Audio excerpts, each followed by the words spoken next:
15 वर्ष एक हाती सत्ता, मजबूत नेता आणि तरीही अचानक पराभव. ममता बॅनर्जी यांची सत्ता पश्चिम बंगालमध्ये कशी कोसळली आणि नरेंद्र मोदी यांच्या नेतृत्वाखाली भाजपने गेम कसा फिरवला, चला समजून घेऊयात 5 मोठी कारणं. नमस्कार, मी केतकी आणि तुम्ही बघताय केतकी रिपोर्ट्स. 2026च्या वेस्ट बेंगाल असेंब्ली इलेक्शनमध्ये एक मोठा राजकीय भूकंप झाला. गेली 15 वर्ष राज्य करणाऱ्या ऑल इंडिया तृणमूल काँग्रेसला पराभवाचा सामना करावा लागलाय आणि भारतीय जनता पार्टीनं सत्ता हस्तगत केलीये. पण हा विजय अचानक नव्हता, त्यामागे होती ठोस रणनीती. पहिलं कारण स्थानिक ओळख आणि सांस्कृतिक कनेक्शन. भाजपने बंगालमध्ये बाहेरचा पक्ष अशी इमेज बदलण्यावर फोकस केला. बंगालमध्ये संस्कृती आणि ओळख हा मोठा मुद्दा आहे. जो पक्ष लोकल भावना समजतो त्यालाच फायदा होतो. निवडणूक प्रचारादरम्यान ममता बॅनर्जी यांनी आरोप केला की जर भारतीय जनता पार्टी सत्तेत आली तर ती मासे भात खाणाऱ्या बंगालची ओळख संपवेल आणि शाकाहारी संस्कृती लादेल. हा फक्त राजकीय आरोप नव्हता, तर तो थेट बंगालच्या अस्मितेला स्पष्ट करणारा मुद्दा होता. पण यावर भाजपने काउंटर अटॅक केला. भाजपनं हा आरोप टाळला नाही, तर त्याला त्यांच्या सांस्कृतिक भाषेत उत्तर दिलं. त्यांनी बंगालच्या शक्ती परंपरेशी म्हणजेच माता काली दुर्गा यांच्याशी हा मुद्दा जोडला आणि सांगितलं की काही ठिकाणी माशाला महाप्रसाद मानलं जातं आणि अनुराग ठाकूर यांच्यासारख्या नेत्यांनी सार्वजनिक ठिकाणी मासे भात खाल्ला. ही ऍक्शन छोटी होती, पण त्याचा इम्पॅक्ट मोठा होता आणि खेळ इथेच फिरला. भाजपने इथे सिद्ध केलं की बीजेपी बाहेरचा नाही, तर तुमच्या संस्कृतीचा आदर करणारा पक्ष आहे. दुसरं कारण महिलांवर फोकस आणि त्यांना थेट आर्थिक आश्वासन आणि त्यांची सुरक्षा. महिला मतदार हे या निवडणुकीत गेम चेंजर ठरले. भाजपनं काय केलं? जास्त आर्थिक मदतीचं आश्वासन दिलं आणि महिलांच्या सुरक्षेवर जोर धरला. ममता बॅनर्जी यांच्या सरकारनं महिलांसाठी लक्ष्मी भंडार योजना सुरू केली होती. या योजनेत त्यांनी सुरुवातीला 1,000 रुपये मदत देण्यात आली आणि त्यानंतर ती वाढवून 1,500 रुपये करण्यात आली. त्यामुळे ग्रामीण आणि गरीब महिलांमध्ये टीएमसीची मजबूत पकड तयार झाली होती. इथं भाजपने काउंटर डबल बेनिफिट स्ट्रॅटेजी वापरली. भारतीय जनता पार्टीने याच मुद्द्यावर थेट हल्ला केला. त्यांनी काय जाहीर केलं की बीजेपी सत्तेत आल्यास महिलांना 3,000 रुपये मासिक मदत मिळेल, म्हणजे टीएमसी पेक्षा दुप्पट लाभ. हा सिंपल पण पॉवरफुल संदेश होता. जे मिळतंय त्यापेक्षा जास्त आम्ही देऊ शकतो. नंतर येतो तो सुरक्षेचा मुद्दा. नरेंद्र मोदी यांनी एक स्ट्रॉंग स्टेटमेंट दिलं. आमचं सरकार आलं तर महिला रात्री 2 वाजता सुद्धा सुरक्षित फिरू शकतील.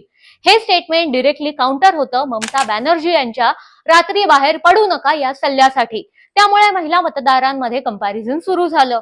गरीब आणि मध्यमवर्गीय महिला बीजेपीकडे शिफ्ट झाल्या. त्यामुळे इमोशनल प्लस आर्थिक दोन्ही स्तरावर बीजेपी इथे मजबूत झाली. तिसरं कारण म्हणजे मजबूत संघटन आणि मायक्रो मॅनेजमेंट. हा सर्वात अंडररेटेड पण पॉवरफुल फॅक्टर होता. इथं अमित शहा यांची प्रॉपर रणनीती होती.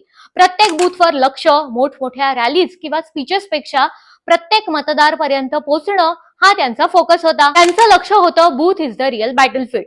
एका कॉन्स्टिट्युएन्सी मध्ये 1000 मतदार असतात, पण त्यांना मॅनेज करण्यासाठी निवडणूक बूथ लेवलवर विभागली जाते.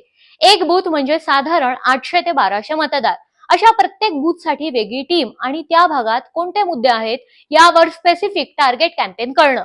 जसं की एखाद्या गावात पाणी समस्या असेल तर त्या बूथवर फक्त डेव्हलपमेंट नाही, तर पाणी हा स्पेसिफिक मुद्दाच हायलाइट केला जातो. दुसरा महत्वाचा मुद्दा म्हणजे पन्ना प्रमुख मॉडेल. पन्ना म्हणजे मतदार यादीतलं एक पान. एका पानावर साधारण 30 ते 60 मतदारांची नावं असतात. मग काय केलं जातं की प्रत्येक कार्यकर्त्याला एक पन्ना दिला जातो, म्हणजे त्याची जबाबदारी ते 30 ते 60 लोकांशी डायरेक्ट संपर्क करण्याची असते. तो कार्यकर्ता ज्या कुटुंबियांना भेटतो, त्यांचे प्रश्न समजून घेतो, मतदानाच्या दिवशी त्यांना बूथ पर्यंत आणतो. म्हणजेच मोठ्या क्राऊडला ऍड्रेस करण्यापेक्षा पर्सनल कनेक्ट जास्त इफेक्टिव्ह ठरतो. चौथं कारण म्हणजे 15 वर्षांची सत्ता, सिस्टीमवर नाराजी आणि अँटी इन्क्युबन्सी. टीएमसी 2011 पासून सत्तेत होती आणि कोणताही पक्ष इतका काळ सत्तेत राहिला की एक पॅटर्न दिसतो. सुरुवातीला लोक खुश असतात, नवीन आशा असते, पण 10 ते 15 वर्षानंतर लोकांना बदल हवा असं वाटायला लागतं.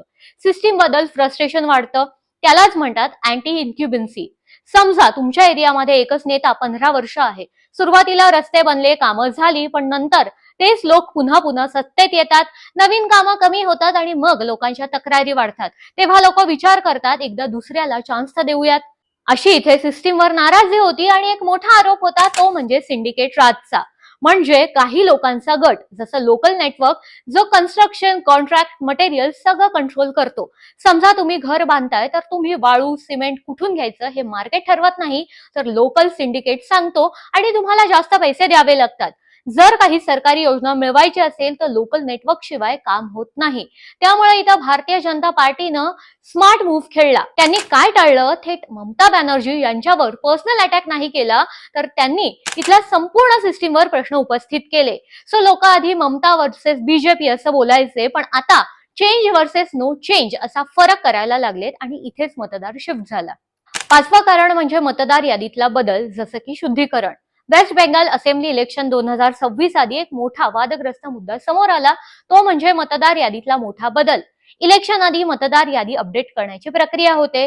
यात मृत व्यक्तींची नावे काढली जातात, ड्युप्लिकेट एंट्रीज हटवल्या जातात आणि स्थलांतरित लोकांची नावं बदलली जातात.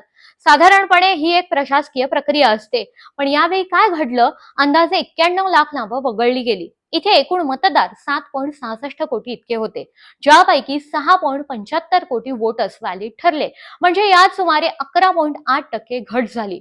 याचाच काही विशिष्ट जिल्ह्यांमध्ये जास्त परिणाम दिसला, जसे की मुर्शिदाबाद, मालदा आणि उत्तर 24 परगणा हे भाग टीएमसीचे स्ट्रॉंग होल्ड्स मानले जात होते. बीजेपीने याला फक्त ऍडमिनिस्ट्रेटिव्ह प्रोसेस म्हणून न दाखवता एक पॉलिटिकल नॅरेटिव्ह तयार केलं. त्यांनी दाखवलं की हे शुद्धीकरण मोहीम आहे, यात फक्त अवैध, स्थलांतरित आणि काळी मते काढली गेलीत. त्यामुळे ही निवडणूक फक्त प्रचारावर जिंकली गेली नाही, तर मतदार यादी, आकडे आणि परसेप्शनवर लढली गेली, जिथं शुद्धीकरण हा शब्द राजकीय हत्यार बनला. तुमच्या मते यात सर्वात मोठं कारण कोणतं होतं? कमेंट करून नक्की सांगा आणि अशाच व्हिडिओसाठी माझ्या चॅनलला सबस्क्राईब करा.